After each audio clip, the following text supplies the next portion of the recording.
Hello, everybody. I hope you can all hear me. It's great to see so many of you here today joining our session right on the top of the winter break as well. So, thank you all so much for joining. Today, we're going to be exploring masking and the impact on mental health. Really exciting session today. Do pop your name. I can see a few of you have done already. Do pop your name and where you're listening in from the chat. It'd be really lovely to hear from you all. If you do need to pop off at any point during today's session, that's absolutely not a problem, and we'll make sure that you get the recording of today's session sent in an email afterwards. I'm Hannah Smith. I'm the head of Fast Responder, which is our response to reducing the risk of exclusions and suspensions for autistic pupils. But you won't be hearing much from me today, as this session you'll be hearing from my lovely colleagues, Francesca and Alicia, and they're going to talk about their own personal experiences of autistic masking. So as I say, a really great session today. They are running the session from one of our schools today, so you might hear some of our learners in the background.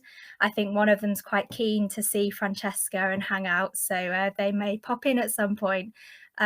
So apologies if that happens, but hopefully it won't. Before I do hand you over to Alicia and Francesca, we'd really appreciate hearing your thoughts for our stakeholder consultation. So this is something that will shape our 5-year strategy from 2025 to 2030. So if you could share your thoughts in the chat or via email afterwards on the following question, I'll just bring it up on the screen. So this question is, as a professional working with autistic children or a parent or carer of an autistic child, what support are you currently missing that would help you meet their needs? So just have a think about that question, maybe in the background.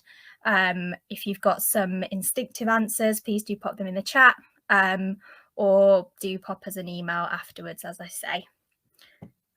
Okay, so if you have any questions throughout today's session, just generally about the topics that we're speaking about, I'll be moderating the chat, so I'll have a look and see if I can answer any of the questions. But I'll save a few for the end for Alicia and Francesca to answer themselves. Any that don't get answered in the session, we'll follow up with an email, so we'll make sure all of your questions get answered. Okay, so that's everything from me. So I'll be quiet now and I'll hand you over to Francesca and Alicia.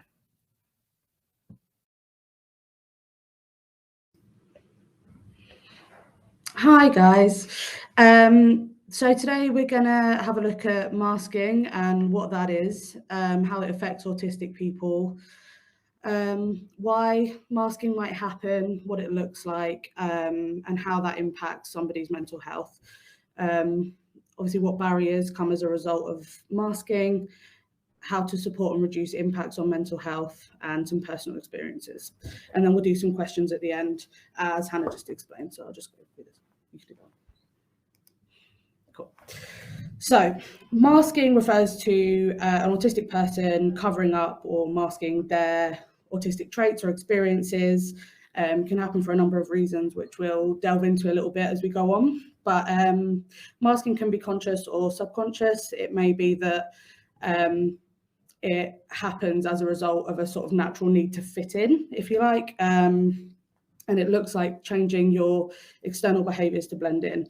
So, for example, you're going to a busy shopping centre or something, you may feel the need not to wear ear defenders or take fidget toys or things that may support you through that because you don't want to stick out. It might look like copying or mimicking some actions of others. So, for example, in a social situation, an autistic person who is masking may look to others to copy how they're acting to make themselves perhaps stand out less.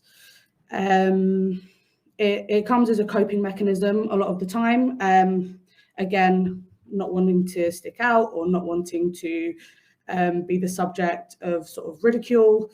It can also be a means to access services, fit into the kind of norms that society has. So it might also be like practicing conversation or conversation starters in your head. And the main sort of topography of masking is that you are suppressing your thoughts, feelings, and needs to accommodate. So it's thought that around 94% of autistic adults have masked at some point in their lives or mask frequently. So this is obviously something that a lot of autistic people experience. Again, we're two of them. So we'll be talking through a little bit of what that looks like. Okay, so on this slide, I'll talk about why people might mask. So there are many different ways that why autistic people might mask. Some individuals, especially those that are late diagnosed, may use it as a coping strategy, as Francesca said, to try and fit in with their peers. It can be done consciously or unconsciously, as mentioned on the previous slide, but more with those that are late diagnosed, they may be more aware of how they're masking, and this can impact many aspects of life, especially an individual's mental health. So some other reasons why autistic individuals might mask is to fit in or to be seen as doing things that are socially acceptable. So if an individual is seen to be doing something that might be socially unacceptable, they may feel that they might get judged for this and therefore mask that behavior. For example, rocking in a chair. Some non-autistic individuals might see this behavior as different or not normal, and so may judge the person for showing that behavior. So on the next slide, I will discuss some signs of masking. So as you can see from this slide, there are lots of ways an autistic individual might mask. It might look like suppressing stimming, for example, rocking in a chair. It might also look like practicing conversations in your mind before speaking and having scripts of how to introduce yourself to new people or how to initiate conversations. When an autistic person is having a conversation, they might also subtly look at other people's behaviors and try to adapt their behaviors to try and fit in.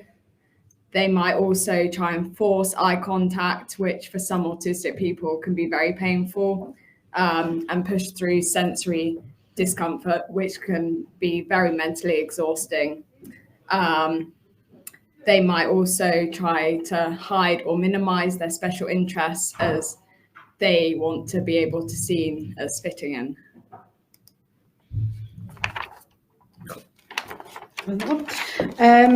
So how might masking impact on mental health? So as Alicia said, obviously it can, pushing through things like sensory overwhelm and overload can often cause burnout. So autistic burnout is a phrase that you hear quite a lot, and it can often come sort of as a result of just continuing through, even if your mind or body is telling you that you're not okay to do that. There's also the social impact. So obviously if you are trying to fit in and you're maybe copying others, that may look unusual to other people. Your behavior may look unusual to other people, almost more so if you're trying to act normal, if you like. It can also make you feel quite isolated to see other people acting in a similar way, especially if you're in a group and everyone is acting X way and you're the sort of odd one out. It can affect your confidence, and you can obviously deal with quite a lot of shame about, obviously, why am I not like them? Their life seems very easy. You can become quite maybe even quite resentful almost towards others around you for the fact that you may be struggling to sort of fit in or navigate the world a little bit, and those around you are not feeling the same or don't show that they're feeling the same.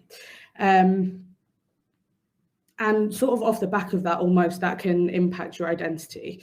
If you are constantly trying to be somebody else or trying to fit into a group, imitate your friends, or if you're simply trying to suppress what makes you you. So like you said about special interests, obviously they might not be the same as everyone else your age. You might be really interested in something that all of your friends think are a bit strange, or all of those around you, and that can again cause you to sort of be at a bit of a loss of what you mean and what your position is in the world or in the friendship group. All right, let's go.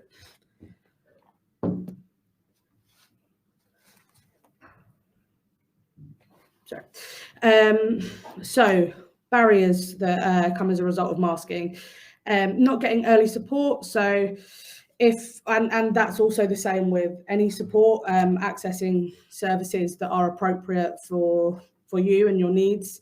If you spend a lot of time suppressing the things that you struggle with, or suppressing the things that cause you a lot of discomfort or make you different, if you like, or stand out, that makes it quite easy for that to be missed by other services. So if, for example, one of your sort of masking habits is, again, trying to fit in with groups, or if you're perhaps trying to think, mainly that sort of thing, or if you're trying to work in a certain way that other people work, if you're trying to sort of keep your head down and go through life, you might miss out on that support because people won't see the signs that you need extra help.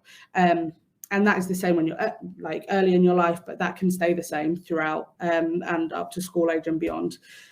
That can also, on the more extreme side of that can cause difficulties with maybe like education. You know, if your needs aren't seen as much as perhaps some other autistic individuals who aren't masking, or who mask perhaps a bit less, you may miss out on the opportunity for a more appropriate education setting, or more appropriate support within your current education setting. It also, and we'll move on to it, can lead to a misdiagnosis or the lack of a diagnosis.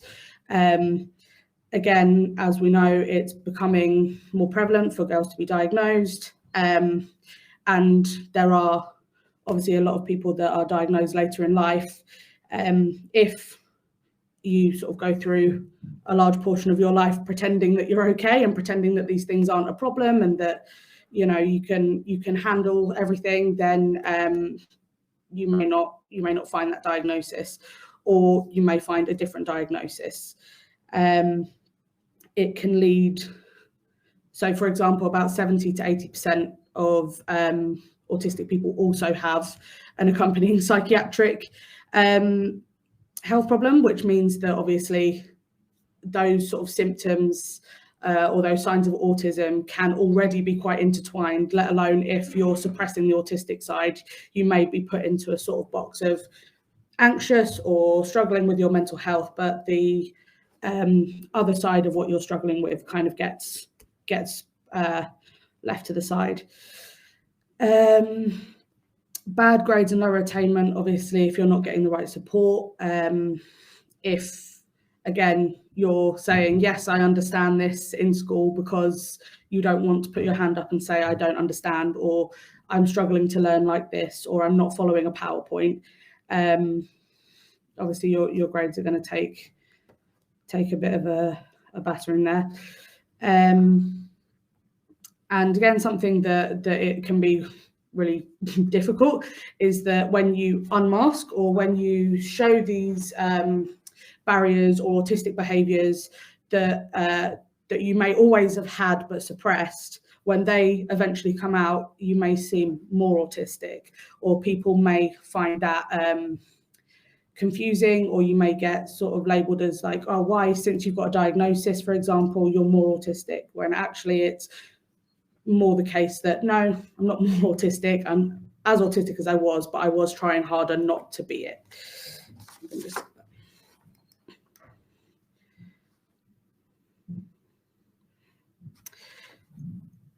So how to support and reduce the impact on mental health.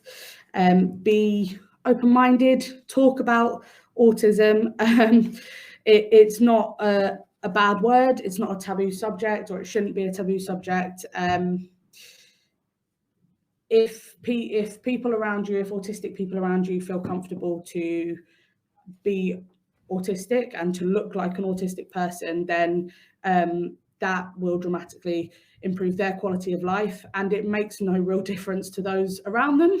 It just lets that person be happier and more comfortable in themselves.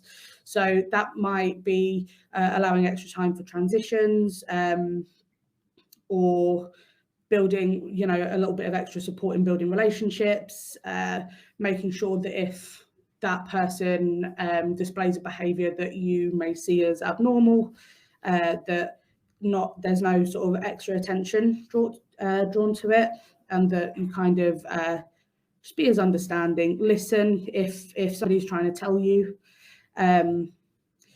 what they're struggling with or what they need, then it's always best, as is with everything, to listen to that. And again, raise awareness. If more people have an understanding of what autism can look like at every end of the spectrum, in every corner of the world, then we have more of an understanding and more of an acceptance of people to be who they are without having to mask. I'll let you go with this one. So on these next few slides, I'm going to talk a bit about my own personal experiences of masking at school and university, and how it sort of led to me getting a very late diagnosis at the end of university. So I went to a very small primary and secondary school where I was thriving because of the structure. But then as soon as I get home, I would have massive meltdowns, and my parents would try and work out why I was having these meltdowns. And only since after getting my diagnosis, we realized that it was because I was masking the whole day at school, and it was just the only way that I could let out all of my emotions. So when I moved to a bigger school to do my A-levels, I have always struggled with making friends and maintaining those friendships. So when I went to a bigger school, that was a lot harder for me. I would spend my free times, I would just rather spend it by myself. I would go to the library, any quiet space, and the same at university as well. So what helped me or didn't help me? So I'll start with what helped me. So the first thing was getting my diagnosis. This helped me to really try and help me to understand why I acted the way I was, and that it wasn't something that was wrong with me. I wasn't broken. It was just because of the way my brain's wired. And since getting that diagnosis, I've been able to make those accommodations for myself when I got my diagnosis in my last placement. And then also not forcing myself into social situations that I didn't want to go to at university, especially because the university culture of staying out late, drinking lots, that was not good for me. So learning that was something that I needed to cut down on, so I could have those breaks where I could just rest and recover. And then what didn't help was, going to those social events when I was already worn out from my university week. Parents not understanding my meltdowns when I was younger, and then the school not recognizing the signs either because of the masking.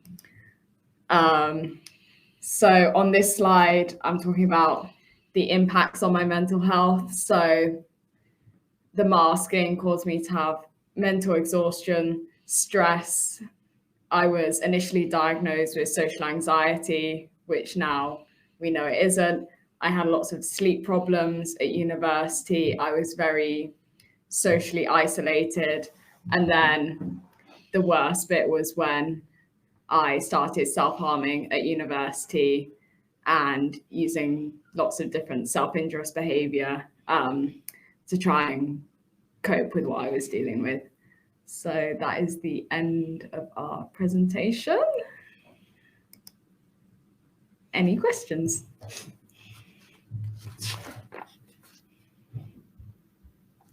Thank you both so much. That was such an amazing and insightful lunch and learn. I'm sure everyone agrees.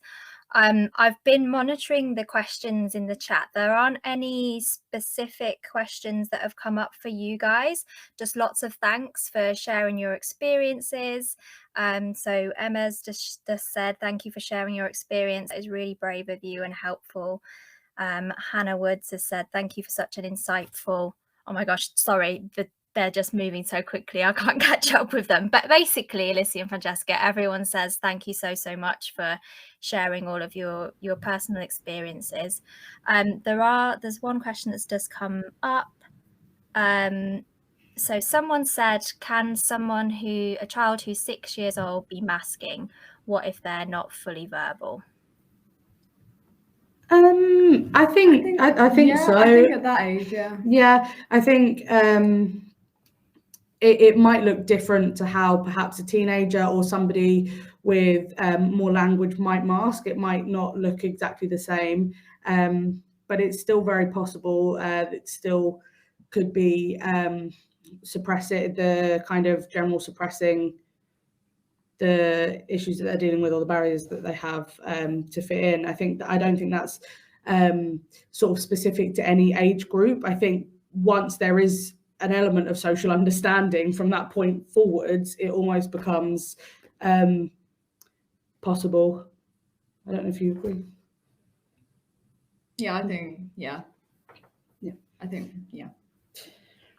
Cool, thank you both. I can't see any other questions, so we will finish it there. But if anyone has any questions that you maybe weren't able to pop in the chat, or you've got any other answers to that consultation question, please do email us. Oh, sorry, there is one thing that's just come in. So someone said, this will be the last one I answer.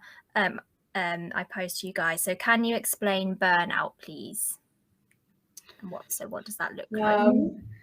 Burnout is sort of the point where you've sort of been masking for so long that like your body can just sort of like, it can either just shut down. So for me, when I've been burnt out, I've gone non-verbal. I've physically not been able to move for like 2 days. But it can look different for everyone else. It can be like losing skills that you used to have, just not having the energy to do anything. It's almost sort of like exhausting all of your resources to kind of support yourself, and you almost become less able to kind of look after yourself, almost less able to tolerate your surroundings.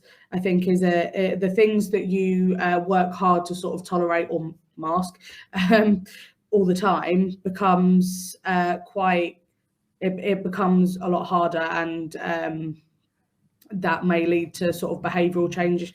You may start to sort of experience, you might become angry, you might become distressed about things that perhaps on a different day you could tolerate, but it's almost like where everything just comes to a head and you're no longer able to cope in the way that you were perhaps yesterday.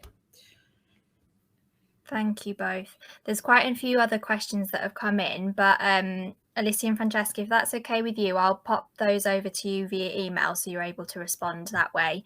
Yeah, because there's quite a number of other ones that came in last minute. But thank you so much, everyone, for joining today. It was great to have so many of you here. I know a few of you seemed as though maybe you missed bits or had to pop out at some point. So we will send an email with the recording of the session if you did miss anything. Please do give us some feedback or make a donation. There's the links just on the page now. And our next session will be in January, on the Monday, the 29th, with Marta, who's our Deputy Head of Early Years, and she'll be delivering a session on emotional regulation and autism.